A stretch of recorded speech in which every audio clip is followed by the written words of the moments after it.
you must have good egg quality. The sperms must be good.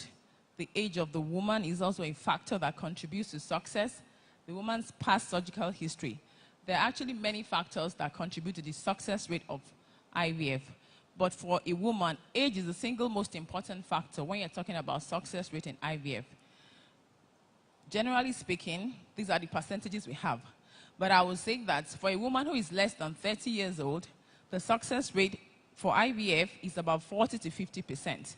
And for any woman who is more than 40 years old, the success rate is about less than 10%. So when talking about IVF, age is very, very important, most especially on the woman's side. Because the younger she is, the better her chances of achieving a successful IVF conception. Then, of course, we have complications from IVF, which I'll just mention a few. First and foremost, I must let you know that IVF can fail. This is very important because we let our clients know we don't give them a 100% guarantee. It's just like in natural intercourse. It's not every intercourse that results into a pregnancy. So same we have with IVF. IVF can actually fail. But of course, we have recorded successes, and that's why we are talking about it today. Then you can also have what we call OHSS.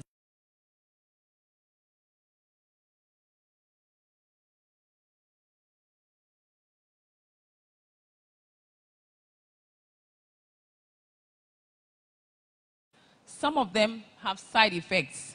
Some of them react to these medications. That the ovaries are overstimulated. And this condition is such that it can be managed. We have different degrees. It could be mild, it could be moderate, and it could be severe. But it can be managed. But it's just to let us know that it's one of the complications that can result from IVF treatment. Then you can also have an ectopic pregnancy resulting from an IVF treatment. Just like you can have an ectopic pregnancy resulting from a natural conception. Same way in IVF, you can have an ectopic pregnancy. An ectopic pregnancy is just pregnancy developing outside the uterus. It could be in the fallopian tubes, it could be in the cervix or any other place. So in IVF too, you could have ectopic pregnancy resulting as a complication. You could also have a miscarriage from an IVF. If an IVF conception turns out to be positive, the woman can eventually miscarry.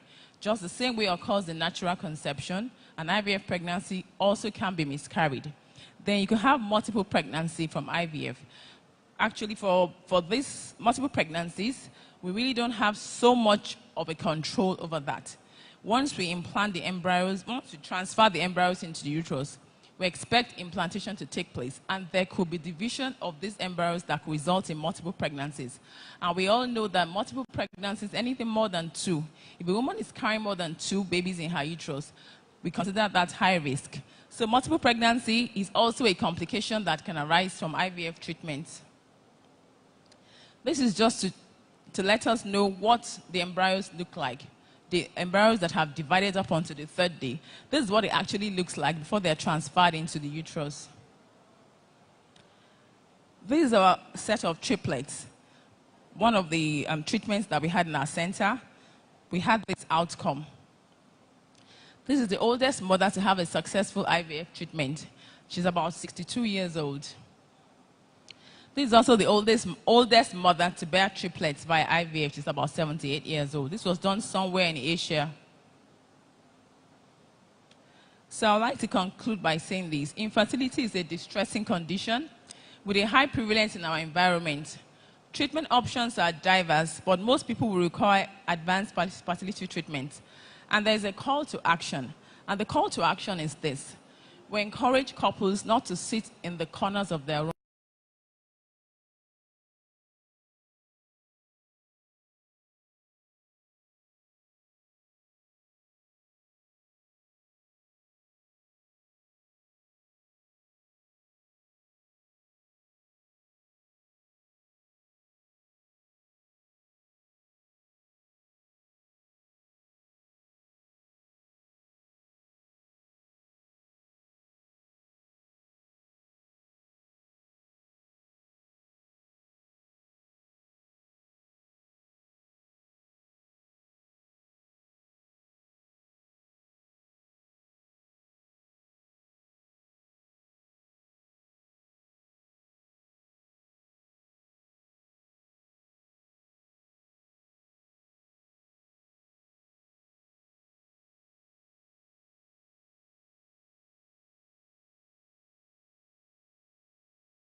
cost. Okay, I had her. Yeah, she talked about the cost of IVF. The cost of IVF, actually, it varies from center to center. But in our center, $1 million plus.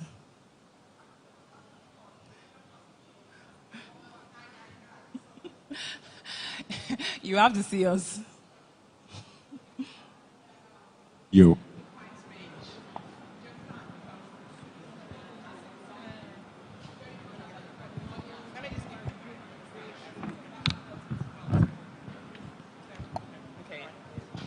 Do you understand what I mean? If I'm going to assess something, I have to have the way forward. Do you have in the long term, because this IVF thing, once people hear IVF, they have it at the back of their mind that it's just for a particular sect of people. Now, when we talk about cancer care, you know, cancer treatment is also another thing that is way up there, and a lot of people do not have access to this treatment. Now, like moving forward, do you have how will I put it? Will I say group or a way whereby this IVF, people from indigent patients, you know, people that can actually access things like this, like moving forward. It may not be now, but maybe in the long run. Do you have schemes like that, groups, or where people can actually access this IVF, not just for a particular class of people?